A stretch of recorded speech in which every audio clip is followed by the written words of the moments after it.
Bien tout le monde? Yes. Petite annonce spéciale pour ceux qui vont écouter en ligne. Il n'y a pas de caméra, donc ça va seulement être audio. Fait que concentrez-vous, ouvrez votre Bible, puis suivez avec la voix. Mais Dieu fait des choses même avec juste l'audio, n'est-ce pas? Yes. Vous avez la chance de voir en 3D la prédication de ce matin. Fait que merci d'être là. Et mon message, le message que Dieu m'a mis ce matin, commence par ceci. Puis, point d'interrogation. Avez-vous passé une belle semaine en étant libre? Avez-vous passé une belle semaine en étant libre? Yes! Évidemment, je pose la question parce que je fais référence au message de Pascal de la semaine passée. Message formidable. Et quand que je préparais mon message, même si Dieu me l'avait mis à cœur il y a quelques semaines, quand c'était le temps de le préparer, le premier verset que Dieu m'a mis à cœur, qu'il fallait que je commence avec ça, c'est un verset qui fait un lien directement avec sa prédication. Fait que Dieu fait bien les choses. Et en plus, on avait une rencontre sectorielle, pastorale cette semaine. Et un des versets qui était mentionné était exactement en thème. Fait que je sais que Dieu a quelque chose de particulier pour ce matin parce que je fais un pont avec ce qui a été dit. Je ne sais pas ce qui va être dit la semaine prochaine, mais Dieu veut que vous entendiez ce message ce matin. Êtes-vous prêts?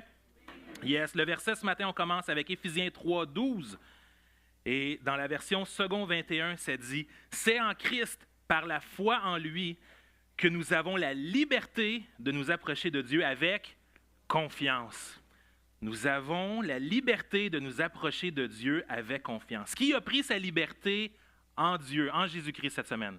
Qui a pris sa liberté que malgré nos fautes, malgré nos péchés, malgré nos erreurs, malgré nos inquiétudes, on pouvait se diriger vers lui, courir vers notre Père céleste et dire « Je crois en toi, je sais que tu prends soin de moi, je te fais entièrement confiance. » Et à cause de cela, on s'est senti libre. Qui a fait ça cette semaine? Yes, on se sent tellement bien, surtout dans ce temps incertain, sociopolitique. Je ne veux pas rentrer dans le détail ce matin, mais il y en a qui ont peut-être vu les nouvelles. C'est plus difficile, mais merci Seigneur, on a une grâce particulière, on a un beau pays, on a une belle situation où ce que pour l'instant, présentement, et par la grâce de Dieu, ça va continuer jusqu'à son retour. On va avoir un temps de paix, on va avoir un temps où ça va être plus facile. Mais ce n'est pas une raison de se relâcher et de dire « Parfait, les choses sont acquises. Je peux me relâcher physiquement, je peux me relâcher spirituellement. Dieu prend soin de tout, je n'ai rien à faire. » Au contraire, il nous demande une chose, faire confiance à lui. Il faut faire une action de faire confiance. Et c'est ce que j'ai à cœur de vous partager ce matin. C'est ce que Dieu m'a mis à cœur de vous dire. Et quand que je préparais, il y avait l'auteur chrétien Rick Donahue qui comparait Dieu, qui comparait en fait l'amour de Dieu. On sait que Dieu est un Dieu d'amour. S'il prend soin de nous continuellement, jour après jour, qui nous offre des bénédictions, qui nous renouvelle ses bontés à chaque matin, c'est qu'il prend soin de nous comme un père prend soin de nous. On sait qu'on a célébré la semaine passée la fête des pères et j'ai fait la louange dans cette attitude-là et même la prière était dans ce mode-là de vraiment se positionner comme un enfant. On est des enfants de Dieu, se positionner et de lui faire confiance. Et on est capable de faire confiance à Dieu, ou du moins je l'espère, parce qu'on reconnaît en Dieu un Dieu d'amour. Un Dieu qui pardonne, un Dieu qui nous aime. Et l'auteur, je reviens à l'auteur qui disait, Dieu se définit comme étant un Dieu d'amour. Et si on enlevait l'amour de Dieu, il n'y aurait plus aucune raison de rester en contact avec nous. Dieu nous aime, il aime sa création, il veut rester en amour. C'est un Dieu d'amour. Et si on enlève cet amour-là, bien, Dieu n'a plus besoin de nous. Dieu est autosuffisant, il est correct. Et la même chose avec le soleil. Si on enlevait la chaleur du soleil, si on enlevait les rayons du soleil qui nous emmènent et lumière et chaleur, bien, le soleil n'aurait plus raison d'être, il ne serait plus qu'il est. Mais heureusement, Dieu continue d'être amour à tous les jours, il continue de prendre soin de nous à tous les jours. Et parce qu'il est amour, parce qu'il nous permet de l'aimer en retour, on a des raisons d'exister, on a des raisons de le célébrer, on a des raisons de retourner constamment à lui et de lui faire confiance au quotidien. Amen? Yes. Avant d'aller plus loin, je veux qu'on prenne le temps de prier justement et je vous invite à vous lever et on va faire comme la semaine passée, on va tendre les mains vers notre Père céleste et on va lui remettre ce temps de prédication, ce restant de journée si vous ne l'avez pas fait ce matin. Tels des enfants de Dieu, tendons les mains vers Dieu. Seigneur Dieu, Père céleste tout-puissant, Dieu d'amour, Dieu fidèle, rempli de grâce et de bonté, merci pour cette journée. Merci pour cette grâce que tu nous fais de nous avoir donné une journée de plus. Et Seigneur, s'il te plaît, qu'on ne la gaspille pas. qu'on fasse ton œuvre, qu'on fasse qu'est-ce que tu nous appelles à être, qui nous appelles à faire, Seigneur, à être des témoins pour toi, à être des frères et des sœurs qui consolent, qui écoutent, qui est là pour les autres, Seigneur, et merci pour cela. Seigneur, que le message que tu m'as mis à cœur cette semaine, dans les dernières semaines, Seigneur, que je puisse bien le partager, bien le communiquer à mes frères et sœurs, qu'on puisse être bénis, qu'on puisse être réjouis de ta grandeur, de ta bonté, et qu'on puisse se réjouir de savoir qu'on peut continuellement te faire confiance parce que tu es un Dieu fidèle. Et si vous êtes d'accord avec moi, frères et sœurs, dites un gros Amen. Amen. Prenez place. Donc, sans surprise, ce matin, le titre de mon message, c'est simple, c'est « Fais-moi confiance ». Si vous ne me croyez pas, regardez l'écran, c'est écrit. Faites-moi confiance. Et qu'est-ce qui est beau d'apporter la parole un dimanche matin, après la louange, après des annonces, après d'un temps de prière que notre sœur a apporté, c'est que souvent, on n'a pas besoin de dire grand-chose. Ça a été dit. La première phrase que notre sœur Geneviève a dit, en parlant de Pasteur Marc, « Merci de me faire confiance » c'est d'apporter ce message-là. Merci de me faire confiance. C'est tellement des mots qui sont importants, mais Dieu doit se dire ça à toutes les fois qu'on se soumet à lui. Merci de me faire confiance, mon enfant, parce que Dieu prend soin de nous au quotidien. Et Lydie a dit à peu près la même chose dans d'autres mots. On est là pour dépendre de lui. On regarde à lui. Il combat pour nous. Donc, c'est une façon de faire confiance. Et c'est beau parce que c'est exactement dans la thématique de ce matin où ce que Dieu dit. C'est pas moi qui dis « faites-moi confiance ». Moi, je dis « faites-moi confiance » que c'est Dieu qui a apporté le message, moi, je fais juste le partager, mais faites confiance à Dieu. Vous comprenez? C'est Dieu qui dit « fais-moi confiance ». Et le mot « confiance », on le retrouve dans la Bible, autant dans le grec que dans l'hébreu.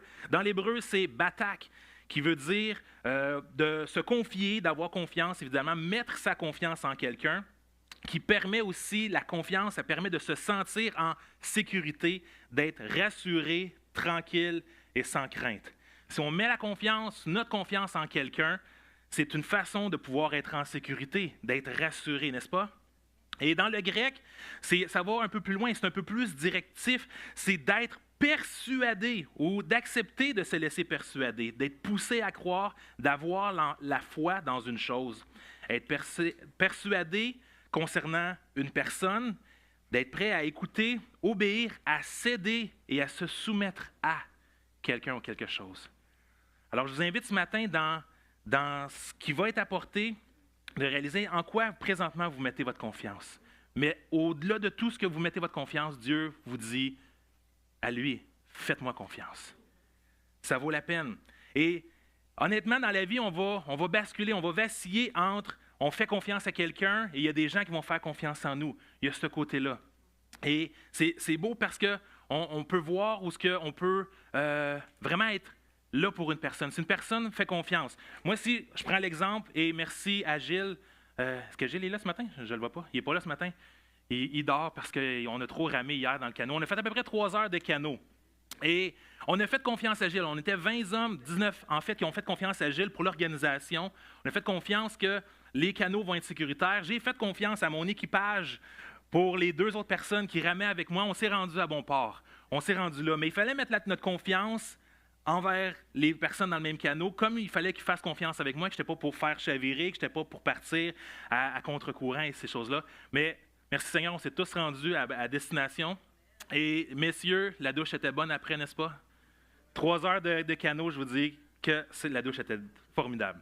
Mais il fallait qu'on mette une confiance mutuelle un envers l'autre. Même si on ne se connaissait pas nécessairement beaucoup, moi, je n'avais jamais fait de canot avec ces personnes-là.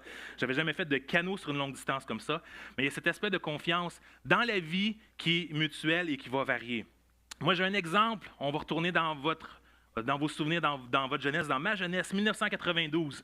Un film de Disney qui élaborait, qui illustrait clairement le principe de faire confiance. Pat, tu peux nous mettre la vidéo? 20 secondes de nostalgie. Est-ce peux que mettre le ça son? vous dirait de faire un tour? Nous pourrions sortir du palais et voir le monde. C'est sans danger? Oui, vous avez confiance en moi. Quoi? Vous avez confiance en moi. Oui. Ah, je vous arrête juste avant la chanson thème, hein? Ah, je suis désolé. Mais depuis que je suis jeune, depuis les débuts, et ça c'est la version internationale, la version en québécois, c'était « Vous me faites confiance » avec la voix de, évidemment, Joël Legendre. « Vous me faites confiance », ça résonne encore après trentaine d'années. Il y a un aspect de « Il fallait que Jasmine fasse confiance en Aladdin », même si elle connaissait, elle avait reconnu qu'est-ce qu'il y avait derrière cette demande, derrière tout cela. Mais Dieu n'est pas un Dieu de malice. Dieu n'est pas un Dieu qui nous veut du mal. Quand il nous tend la main, qui nous dit faites-moi confiance ou vous avez confiance en moi ou tu as confiance en moi, n'hésitez pas et allons-y. Amen. Amen. Dans la préparation, l'aspect de confiance, je l'ai décrit en 3 éléments. Pour avoir pleinement confiance en Dieu, ça nous prend de la foi, ça nous prend du courage et ça nous prend du renoncement. Et dans la préparation, il y avait une phrase qui est sortie. La force de notre foi est directement liée à la fiabilité de l'objet de notre foi. Je vais répéter, la force de notre foi est directement liée à la fiabilité de l'objet de notre foi. Si on ne croit pas entièrement en les capacités de quelqu'un, déjà là, notre foi, notre confiance en cette personne-là va être un peu chambranlante. Mais si on sait que la personne, si on sait que l'objet en question, pleinement sécuritaire, ça va être beaucoup plus facile, notre foi va être augmentée. Je donne un exemple d'un objet que normalement on devrait pouvoir se fier, un GPS. Vous connaissez un GPS, très facile, surtout dans les temps de construction, parce qu'il y a plusieurs détours. Souvent, je vais faire confiance qu'il va me donner le meilleur chemin. J'ai eu, il y a 2 mois, une situation que je n'avais jamais vue. J'étais en voiture avec des amis, on se dirigeait vers un restaurant, on n'était pas sûr de l'adresse et le GPS a dit clairement ceci, ça prendra le temps que ça prendra. Le GPS a dit, au lieu de nous donner combien de temps, le GPS a dit audiblement, ça prendra le temps que ça prendra. Laissez-moi vous dire qu'on a un peu douté sur les capacités du GPS à ce moment-là, mais on a trouvé ça très, très drôle. Ça prendra le temps que ça prendra. J'aime mieux me faire dire ça va prendre combien de temps et par où passer que de me faire dire vas-y à peu près. Vas-y à peu près, tu arriveras tantôt s'il faut. La même chose, si vous avez un pneu à changer sur le bord de la route, vous avez une crevaison, il faut que vous fassiez confiance en un petit cric pour lever une voiture pesante pour pouvoir aller enlever le pneu. Si on n'a pas confiance au cric, des grandes chances que vous allez peut-être pas vous risquer de mettre les bras et d'enlever les roues, ces choses-là. Si vous avez des allergies alimentaires, vous allez dans un restaurant, vous devez mettre votre confiance en la serveuse, en lui disant les informations, il ne faut pas avoir tel aliment dans le plat, je suis allergique, et que le message se passe entre vous, la serveuse, les cuisines, le chef à la serveuse vous amène le plat que vous avez demandé sans avoir les éléments allergènes. Vous comprenez? Mais si vous doutez, si vous voyez que la serveuse, si vous voyez que le restaurant est un peu bizarre, ça se peut que vous décidiez qu'on va prendre juste un verre d'eau, et encore là. Donc, la force de notre foi est directement liée à la fiabilité de l'objet en question. La fiabilité d'une personne repose aussi sur son caractère. La raison qu'on peut faire confiance à quelqu'un dépend des 2 personnes concernées. Je dois faire confiance à la personne et je dois moi-même être prêt à faire confiance. Pas juste, la personne peut être très, très crédible, mais moi aussi, est-ce que je suis une personne qui devrait mettre confiance à cette personne-là, en cette personne-là? Je donne un exemple aussi. Si je pose la question, confierais-tu un secret à la mémère du village? Dans le sens que, si tu as un secret à dire, à qui le dirais-tu? Mais la question, c'est pas juste de ne pas faire confiance à la personne qui est identifiée comme étant la mémère du village. Puis je dis village, ça pourrait être au bureau, ça pourrait être à la famille.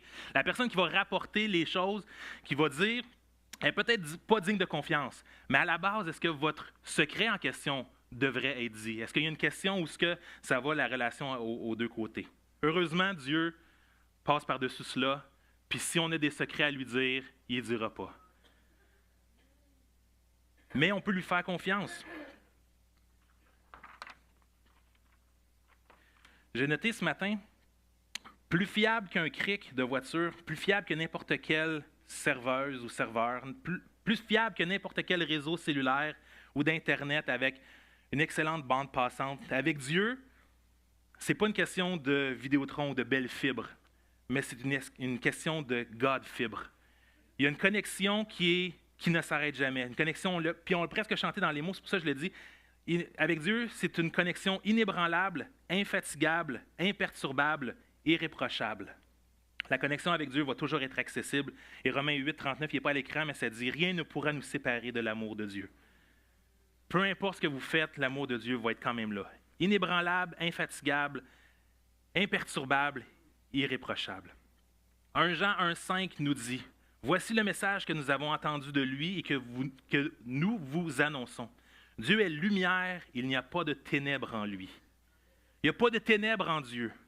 Il n'y a pas de péché, il n'y a pas de mal. Il n'y a que du bien, de la lumière et de l'amour. Dieu n'est pas une mauvaise personne. Dieu est saint, il est parfait. Comme j'ai dit tantôt, il n'y a pas de malice. Nous autres, on est habitués avec nos yeux humains de voir du mal, de voir du péché, de voir des choses où ça peut être difficile de mettre confiance en quelqu'un. Et des fois, on va transposer ça envers Dieu. Ah, j'ai tellement été trahi, j'ai tellement été blessé souvent avec des relations, avec des gens que j'ai mis ma confiance en. Pourquoi est-ce que Dieu, ça serait différent? Parce que Dieu est lumière. Il n'y a pas de ténèbres. Il n'y a aucune source de mauvais. Il n'y a aucune source de mal en lui. C'est une source pure et sainte, frères et sœurs. Fait que si vous avez été déçus, trahis, trompés, frustrés, gardez pas ces choses-là quand vous allez devant Dieu. Au contraire, remettez-lui et soyez libre dans sa présence. Au Québec, on a un slogan, on a un très beau slogan depuis des années. Je n'ai pas noté la date, mais on le voit probablement une centaine de fois par jour quand on circule. C'est le slogan sur les plaques d'immatriculation qui est « Je me souviens ». Ça paraît bien d'avoir des lettres comme ça. Moi, j'aimerais mieux avoir une plaque personnalisée, Jean 3,16, une façon de pouvoir évangéliser à toutes les fois. Souviens-toi que Dieu a tant aimé le monde qu'il a donné. C'est un message qui est intéressant. Ça, c'est notre slogan qu'on a au Québec. J'aime le slogan aux États-Unis, le slogan qui a été, ou la devise en fait qui a été adoptée en 1956 qui dit « In God we trust ». Il y a un aspect de confiance. C'est une devise qui a été ajoutée sur les monnaies, sur toutes les places où ce qui pouvait être identifié. Il y a cette phrase-là, « In God we trust ». Moi, je trouve que c'est une bonne idée. On devrait mettre ça sur nos billets canadiens. « Je fais confiance à Dieu ». Non? On devrait mettre ça partout, sur nos vêtements. On devrait mettre ça sur l'argent canadien, sur l'argent quand on paye. Pourquoi? Ou même sur nos cartes de crédit. J'ai sorti pourquoi. Parce que chaque fois qu'on viendrait pour payer, pour faire quelque chose, on se rappellerait de faire confiance à Dieu. Que si j'ai de l'argent à ce moment-là, on peut le faire parce que Dieu prend soin de moi. Chaque fois qu'on voit le prix des aliments augmenter à l'épicerie, on peut quand même se rappeler que Dieu prend soin de nous comme il prend soin des oiseaux. Chaque fois qu'on voit que notre argent est utilisé pour verser la dîme, donner une offrande, on peut se rappeler que Dieu a été fidèle avec nous, donc on peut le faire pour quelqu'un d'autre. On peut aider quelqu'un d'autre et que Dieu va prendre soin de nous la prochaine fois. Chaque fois qu'on viendrait pour payer, qu'on irait à l'épicerie, qu'on irait au dépanneur, whatever, puis qu'on achèterait nos billets de loterie ou qu'on rentrait au casino, on pourrait prendre notre argent, faire confiance à Dieu et faire comme « Ah, j'ai peut-être pas besoin de ça ». Celle-là, c'est plus un « amen » ou un « ouch », je ne sais pas. Mais il y a une question de faire confiance à Dieu avec notre argent, avec notre temps, avec nos amitiés, avec nos relations. Faites confiance à Dieu en toutes choses. Luc 16, 10 nous dit « Celui qui est fidèle dans les petites choses l'est aussi dans les grandes, et celui qui est malhonnête dans les petites choses l'est aussi dans les grandes. Si donc vous n'avez pas été fidèle dans les richesses injustes, qui vous confiera de biens véritables, et si vous n'avez pas été fidèle dans ce qui est à autrui, qui vous donnera ce qui est à vous? » Jésus a reconnu plusieurs fois la confiance que les gens avaient envers lui, alors qu'il était sur terre. Dieu fait confiance encore aujourd'hui avec les biens qu'il nous donne. C'est une question d'être fidèle avec ce que Dieu nous donne. C'est une question d'être redevable avec ce que Dieu nous donne. Soyons dans l'honnêteté, soyons dans la grâce, soyons dans la justice et laissons Dieu s'occuper des autres choses. Matthieu 8, 5, 10 nous donne un exemple d'une relation justement de confiance, une relation de courage. On arrive dans la partie courage. Matthieu 8, 5, c'est un passage qui est connu qui dit « Jésus entra à Capernaum quand un officier romain l'aborda. Il le supplia « Seigneur, mon serviteur est couché chez moi. Il est paralysé. Il souffre terriblement. » « Je vais chez toi, lui répondit Jésus, et je le guérirai. »« Seigneur, dit alors l'officier, je ne suis pas qualifié pour te recevoir dans ma maison. Tu n'as qu'un mot à dire et mon serviteur sera guéri. Car moi-même, je ne suis qu'un officier subalterne. Mais j'ai des soldats sous mes ordres, et quand je dis à l'un « va », il va. Quand je dis à l'autre, viens, il vient. Quand je dis à mon esclave, fais ceci, il le fait.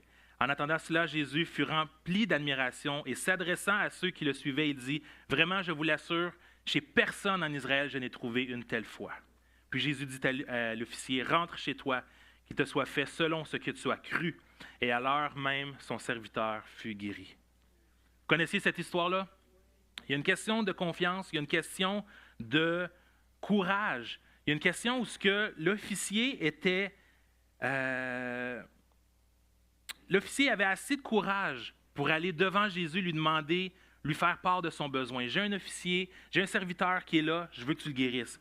Il avait quand même aussi assez de courage et d'humilité pour dire qu'il ne se sentait pas assez qualifié, qu'il ne se sentait pas assez digne pour laisser rentrer Jésus à la maison, mais il avait sa foi qui surpassait puis qui disait « Fais juste dire une parole, puis ça va être correct. » Il a cru tellement en se sentant indigne.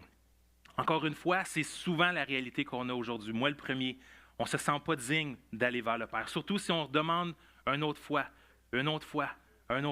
pour la même chose. Parce qu'on combat avec des choses, parce que c'est difficile, parce qu'on a prié avec foi une journée, c'est pas arrivé comme on pensait, on prie encore ou on veut prier encore, puis on est comme « Ah, j'ai-tu fait quelque chose? C'est-tu, faut-tu que j'attende? Faut-tu quoi? » On remet en doute.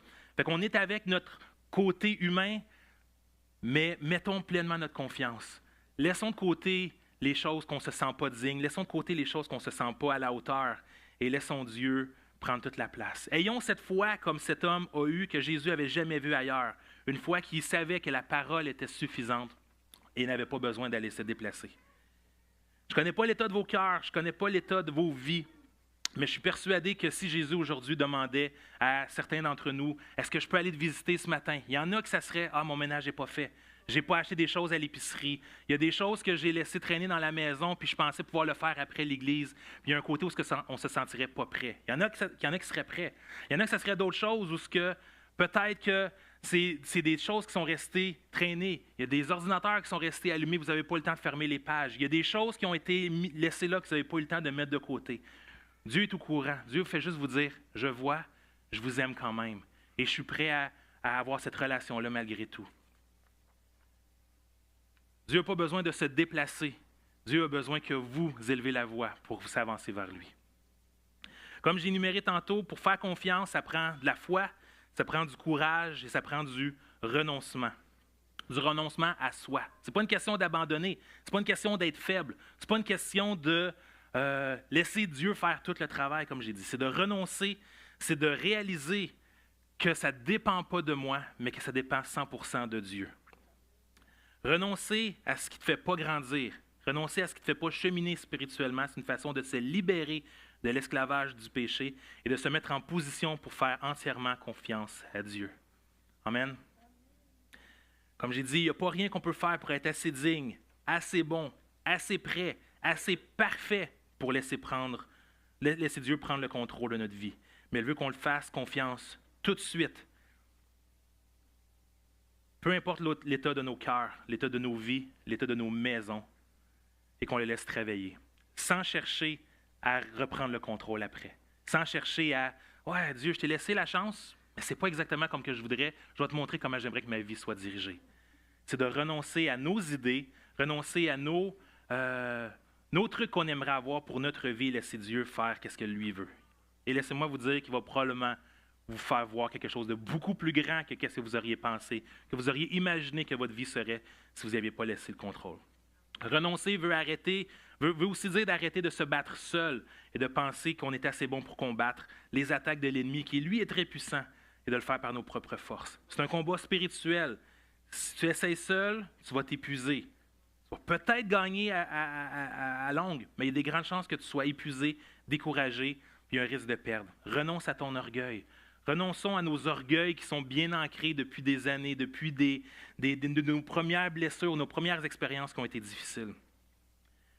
Laissons Dieu prendre contrôle et mettons notre sécurité en lui.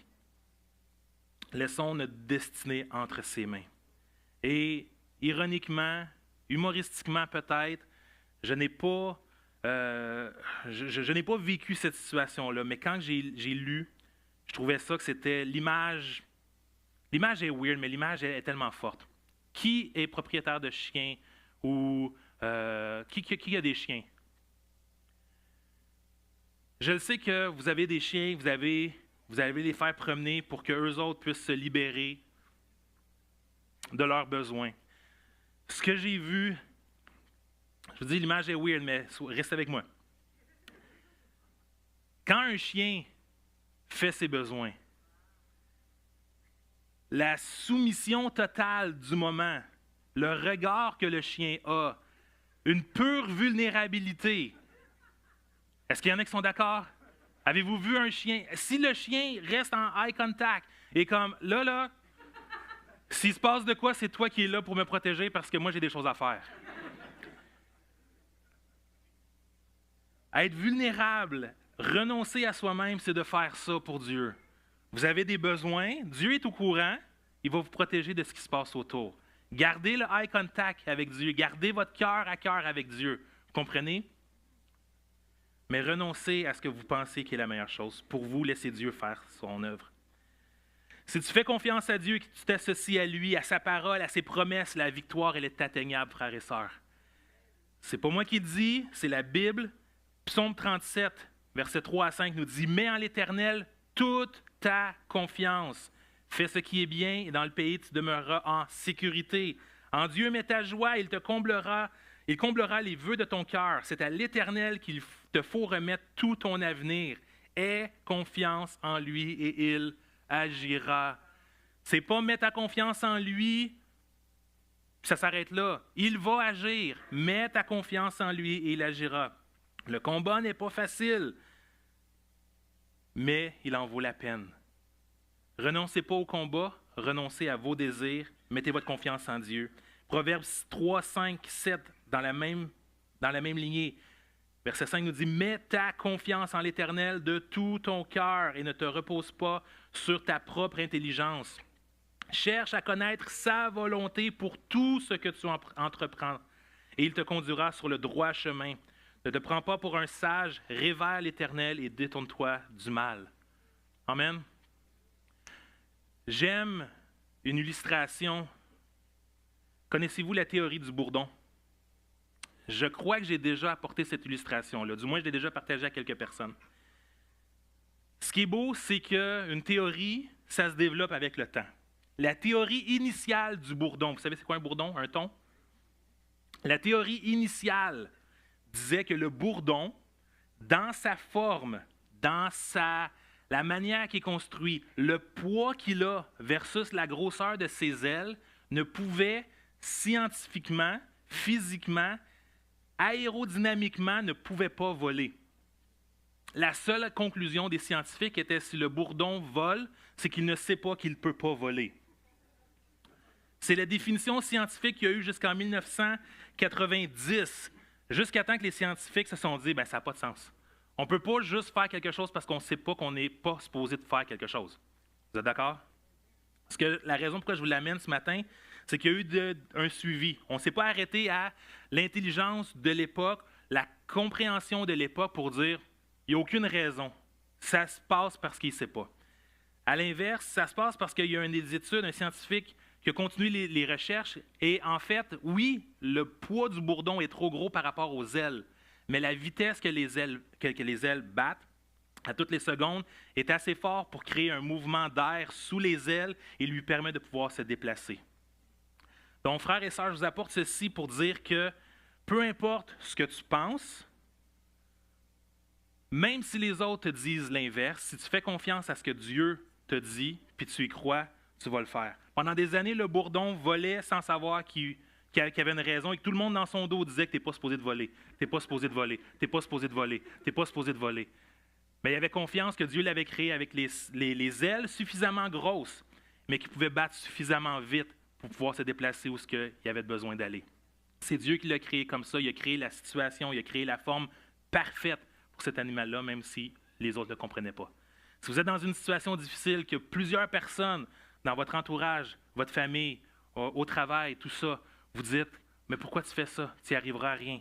Pourquoi tu continues à persévérer? Si vous avez une conviction claire de la part du Seigneur pour dire, je sais, je fais confiance en Dieu et je vais où ce que Dieu me dit de faire, où je vais où ce que Dieu me dit d'aller, je fais ce que Dieu me dit de faire. Vous n'avez pas besoin de vous inquiéter sur les autres. Vous mettez votre confiance en Dieu, celui qui vous a créé comme ça. Amen. Je vous dis ça aussi pour 2 raisons. Comme j'ai dit, vous avez des capacités, mais vous n'êtes surtout pas le fruit du hasard sur la terre. Vous avez été fait capable de faire ce que Dieu vous rend capable de faire. Dieu sait très bien comment il nous a tous créés. Il nous a tissés dans le sein de notre mère.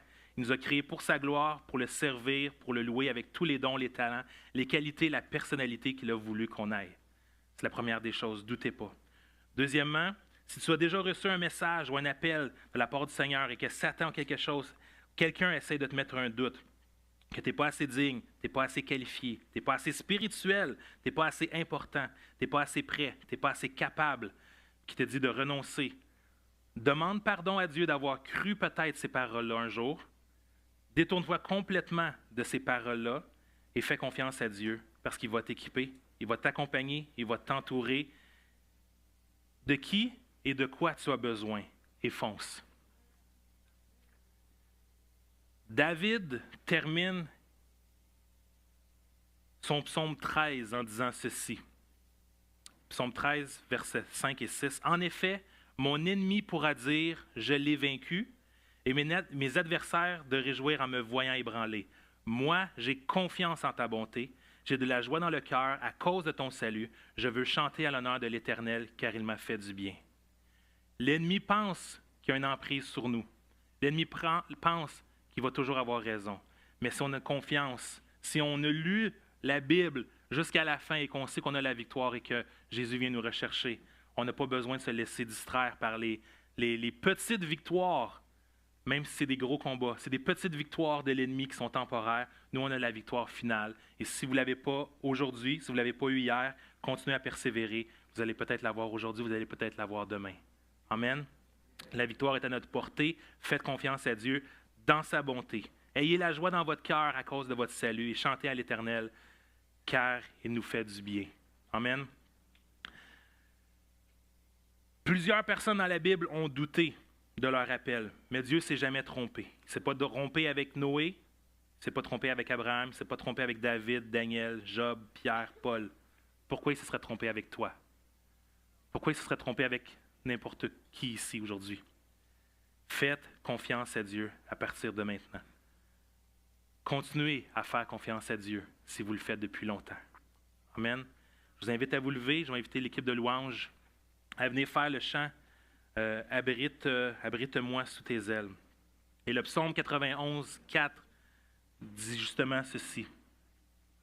Il te couvrira de ses ailes et tu trouveras un refuge sous son plumage. Sa fidélité est un bouclier et une cuirasse. Plaçons-nous sous les ailes, sous les bras de Dieu. Mettez votre confiance entièrement en lui. Je ne sais pas si c'est quelque chose qui vous parle depuis longtemps. Je sais que Dieu avait prévu que j'amène ce message-là ici, comme j'ai dit, avec les confirmations et même avec la louange qu'on a eue ce matin. Je ne sais pas qui, comme j'ai dit, je ne connais pas vos vies. Mais Dieu te dit, n'abandonne pas. Fais-moi confiance. Fais-moi confiance. Si vous êtes dans le doute, si vous êtes dans l'inquiétude, si vous manquez de sécurité, autant financière, autant physique, autant spirituelle, approchez-vous ce matin. Je vais demander à l'équipe de prière aussi de pouvoir s'approcher avec ceux qui s'avancent. Frères et sœurs, Dieu nous lance une invitation de lui faire confiance dans tous les aspects de votre vie, qu'on lui fasse confiance de toutes nos forces. Amen. Amen.